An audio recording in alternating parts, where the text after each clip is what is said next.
رمضان المبارک بروز جمعہ اسلامی تاریخ کا سب سے عظیم، سب سے اہم اور سب سے بڑا واقعہ پیش آیا۔ 12 رمضان المبارک کو آپ مدینہ سے نکلے اور 17 کو یہ بہت عظیم شان معرکہ رونما ہوا، جس میں اللہ تعالیٰ نے اپنی قدرت کاملہ کے ساتھ اپنی غیبی تائید کو ظاہر فرمایا اور اہل ایمان کے حق پر ہونے کو مدلل فرمایا۔ اور قریش مکہ جو کہتے تھے کدھر ہے تمہارا اللہ اور کہاں ہے اس کی غیبی مددیں، دکھاؤ دکھاؤ، تو اللہ نے بدر میں اس طرح نظام بنایا کہ یہ بتایا ہی نہیں کہ ابو جہل 1000 کا لشکر لے کر آ رہا ہے۔ ابو سفیان کا 40 آدمیوں کا قافلہ تھا، اس کو پکڑنے اور ان کا مال ضبط کرنے کے لیے یہ حضرات نکلے 313۔ اور یہ عجب مناسبت اور موافقت ہے کہ صحابہ 1,24,000 ہیں اور انبیاء علیہ السلام بھی 1,24,000 ہیں۔ پھر انبیاء میں رسول 313 ہیں اور جنگ بدر کے صحابہ بھی 313 ہے۔ یہ مناسبت میرے اللہ نے قائم فرمائی، اور جیسے انبیاء میں رسول سب سے اعلیٰ اور سب سے افضل ہیں، ایسے ہی جنگ بدر کے صحابہ 313، 1,24,000 صحابہ ان تمام میں افضل ہیں۔ بلکہ ایک اور حدیث پیش کرتا ہوں۔ جبریل نے ایک دفعہ اللہ کے نبی سے عرض کی، یا رسول اللہ، آپ کے صحابہ میں سب سے افضل کون ہے؟ تو آپ نے ارشاد فرمایا کہ جو جنگ بدر کے شریک ہیں وہ سب سے افضل ہیں۔ تو جبریل نے عرض کی، یا رسول اللہ، ملائکہ میں، فرشتوں میں جن فرشتوں نے جنگ بدر میں شرکت کی وہ 7 آسمان کے فرشتوں میں سب سے اعلیٰ اور سب سے افضل فرشتے ہیں۔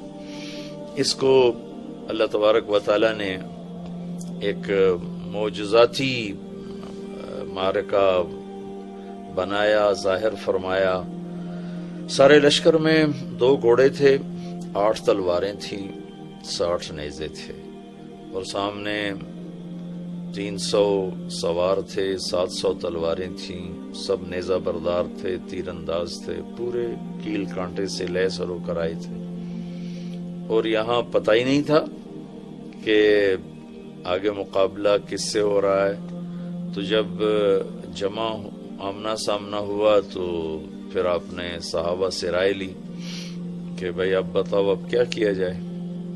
تو ابوبکر رضی اللہ تعالیٰ عنہ نے کھڑے ہو کے عرض کی، یا رسول اللہ، ہم آپ کے ساتھ ہیں، جو آپ فرمائیں گے اسی کے مطابق ہوگا۔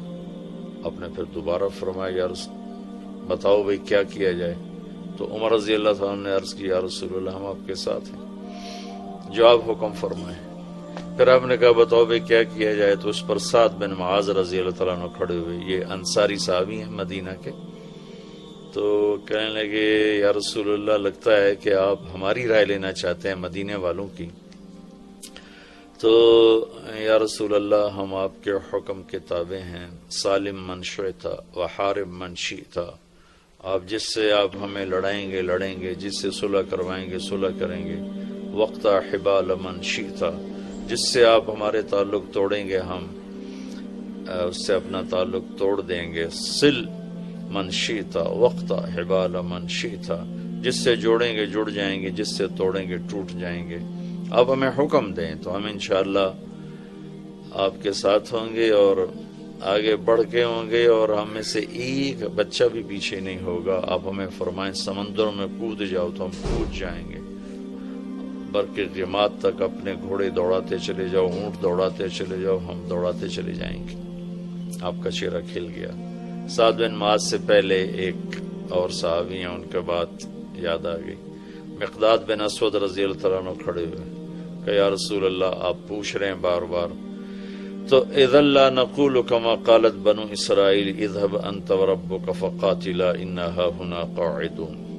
تو پھر ہم موسیٰ علیہ السلام کی قوم کی طرح یہ نہیں کہیں گے کہ آپ جائیں اور آپ کا رب جائے، اور جا کر لڑے ہم تو یہ بیٹھے ہیں، بلکہ ہم یہ کہیں گے اذهب انت وربك فقاتلا نحن معاك مقاتلون، آپ چلیں، آپ کا رب، ہم آپ کے ساتھ ہیں، آپ کے آگے بھی ہوں گے، لڑیں گے، پیچھے بھی لڑیں گے، دائیں بھی لڑیں گے، بائیں بھی لڑیں گے، اور آپ پر قربان ہوں گے، ہم میں سے ایک آدمی پیچھے نہیں رہے گا۔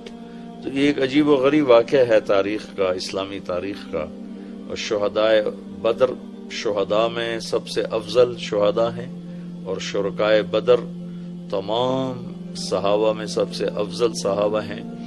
اور اللہ کے نبی صلی اللہ تعالی علیہ وسلم نے ارشاد فرمایا کہ اللہ تعالیٰ نے میرے بدر کے شریک صحابہ کو یہ فرمایا ہے افعلوا ما شئتم فإنی قد غفرت لکم، کہ اے اہل بدر جاؤ جو مرضی کرو، میں نے تمہاری بخشش فرما دی ہے۔ یہ صرف اس 313 کے مجموعے کو یہ دولت حاصل ہے۔ اور پھر ایک اور گواہی میرے اللہ کے نبی کی، جو کسی کے بارے میں یہ گواہی نہیں ہے، کسی کے بارے میں یہ بات نہیں ہے، کہ جب آپ نے اپنے لشکر کی قسم و پرسی دیکھی، اسباب کی قلت اور سامنے اتنا لشکر جرار، تو آپ نے مصلی بچھا لیا اور اللہ کے سامنے کھڑے ہوئے اور رونا شروع کیا، اور ایک بات کو بار بار دہرایا، ان تہلک هذه العصابة فلن تعبد۔ اللہ اکبر، اللہ اکبر، اے میرے رب، اگر تو نے انہیں ہلاک کر دیا تو پھر دنیا میں